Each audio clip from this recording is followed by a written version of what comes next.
আমি যে আয়াতে কালিমাগুলো আপনাদের সামনে তেলাওয়াত করেছি সূরা আলে ইমরানের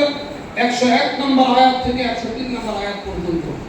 আয়াতগুলোর মধ্যে সমন্বয় করে একই কথাগুলি বলা হয়েছে। মুহতারাম উপস্থিতি, আমাদের অনেক হয়েছে, যথেষ্ট হয়েছে, অনেক বিচ্ছিন্ন, অনেক ইখতিলাফ, অনেক মতবিরোধ যথেষ্ট পরিমাণ হয়েছে।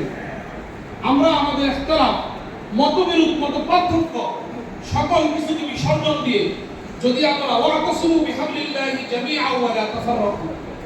সব কুরবান দিয়ে যদি আমরা এক আল্লাহর রুজুকে আঁকড়ে ধরতে পারি, তাহলে সেই দিন বেশি দূরে নয় যেদিন হযরত নবী আলাইহিস সালাতু ওয়াস সালামের 313 জন সাহাবী দিয়ে হাজারের উপরে কাফেরদেরকে দুইশাত করে যেভাবে মদিনার ভিতরে মস্তক দিয়েছিল নবী আলাইহিস সালাতু ওয়াস সালাম, ঠিক তেমনি ভাবে দল মত বর্ণ